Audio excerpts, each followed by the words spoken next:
Malam itu, hujan dengan derasnya membasahi jalanan yang sepi dan gelap. Lampu-lampu jalan redup, hanya sedikit sekali yang masih menyala, memancarkan cahaya lemah yang semakin membuat suasana mencekam. Di sebuah apartemen tua di pinggiran kota, seorang pemuda bernama Dika baru saja pulang kerja. Ia merasa lelah dan ingin segera beristirahat.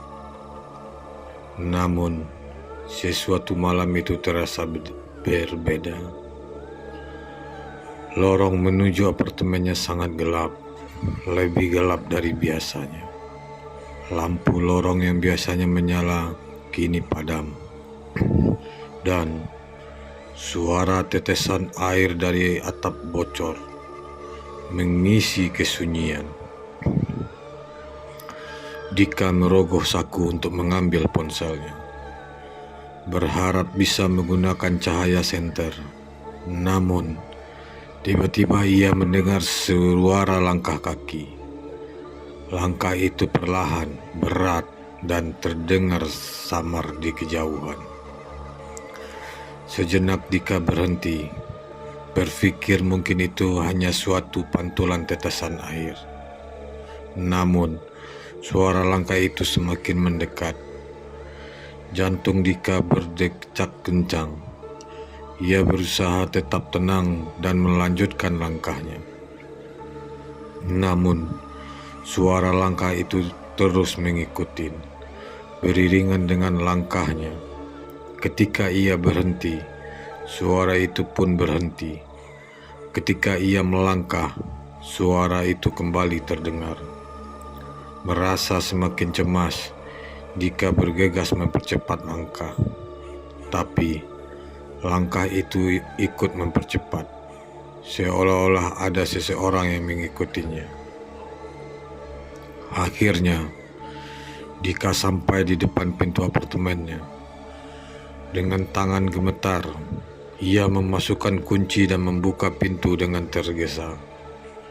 Ia segera masuk, menutup pintu dengan keras, dan menguncinya dengan gembok. Napasnya terengah-engah. Ia berdiri di depan pintu, mendengarkan suara di luar. Tidak ada lagi suara langkah kaki. Dika merasa sedikit lega, tapi kemudian ia sadar bahwa ia tidak sendirian. Ada aroma busuk yang menyeruak, membuatnya hampir muntah. Ia berbalik perlahan dan melihat bayangan hitam berdiri di sudut ruangan. Bayangan itu tidak berbentuk manusia, tetapi tampak seperti sosok gelap dengan mata merah menyala, menatap tajam ke arah Dika. Sosok tidak bergerak, hanya dia memperhatikan. Dika mundur perlahan-lahan, mencoba meraih gagang pintu tanpa mengalihkan pandangannya. Namun, semakin Dika bergerak, bayangan itu semakin dekat. Nafas Dika tercekat, punggungnya menempel di pintu.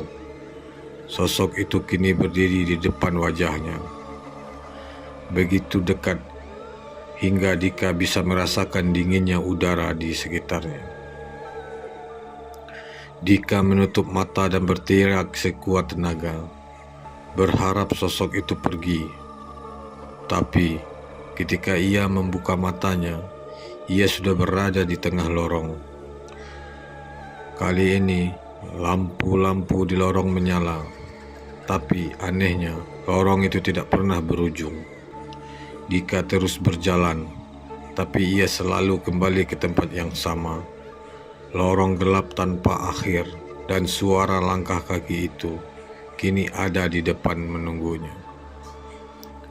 Dika mulai panik. Napasnya semakin berat, dan keringat dinginnya mengucur deras di keningnya. Setiap kali ia melangkah, lorong itu selalu terlihat sama, dengan lampu-lampu yang berkedip lemah, dinding-dinding yang lembab, dan bayangan-bayangan gelap di setiap sudut. Ia merasa seolah-olah terperangkap dalam lingkaran yang tidak ada akhirnya, seperti berada di dalam mimpi buruk yang tak pernah usai. Dika mencoba menenangkan diri, berusaha berpikir jernih. Ia menatap lurus ke depan, memperhatikan setiap detail, mencari jalan keluar. Namun, sesuatu yang aneh terjadi. Cahaya di ujung lorong tiba-tiba padam, dan suara langkah kaki itu kembali terdengar. Kali ini, suara itu lebih jelas, lebih berat, dan terdengar dari segala arah. Dika memutar badannya, mencoba mencari asal suara. Namun, tidak ada siapa-siapa. Langkah kaki itu semakin mendekat, seperti ada sesuatu yang bergerak dengan cepat menuju ke arahnya. Dika berbalik dan mulai berlari sekuat tenaga, tidak peduli kemana arah kakinya membawa. Detak jantungnya semakin cepat, seolah ingin meledak. Tiba-tiba, ia tersandung sesuatu dan jatuh terperlambab di lantai. Ketika Dika mencoba bangkit, ia mendengar suara seseorang tertawa pelan. Terdengar samar namun jelas di telinganya. Suara itu terdengar akrab, tapi Dika tidak bisa mengenalinya. Dika berdiri dan melihat sosok hitam itu berdiri beberapa meter di depannya. Sosok itu kini tampak lebih jelas, lebih nyata. Wajahnya penuh luka dan matanya merah menyala. Sosok itu perlahan mendekat. Langkahnya menyeret, meninggalkan jejak hitam di lantai. Dika berteriak meminta tolong, tapi suaranya hilang ditelan kegelapan. Tidak ada yang mendengar, tidak ada yang datang membantu. Sosok itu kini berada di tempat di hadapannya. Wajahnya begitu dekat hingga Dika bisa merasakan bau busuk yang menyengat. Sosok itu membuka mulutnya dan dari dalam mulutnya yang gelap terdengar suara yang berbisik, "Kau tidak akan pernah kembali." Dika terdiam. Ia tahu ini bukan mimpi. Ini adalah kenyataan yang mengerikan. Ia terjebak di lorong gelap bersama sosok yang selalu mengikutinya. Perlahan-lahan kegelapan mulai menyelimuti Dika, menariknya semakin dalam. Cahaya lampu lorong padam sepenuhnya, dan Dika tidak bisa lagi melihat apapun. Tidak ada jalan keluar, tidak ada akhir dari lorong. Hari demi hari berlalu, dan penghuni apartemen lain merasakan keanehan. Suara langkah kaki di lorong sering terdengar di malam hari, disertai dengan bisikan yang menyeramkan. Beberapa penghuni mengaku melihat bayangan hitam melintas di ujung mata mereka. Sementara yang lain mendengar suara tertawa semar di tengah malam. Namun, tidak ada yang berani menyelidiki lebih jauh. Suatu malam seorang penghuni baru yang tidak tahu tentang kejadian ini berjalan pulang melewati lorong gelap itu.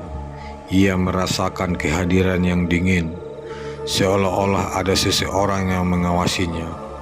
Langkah kakinya tiba-tiba terasa berat, dan ia mendengar suara langkah lain yang mengikuti di belakangnya.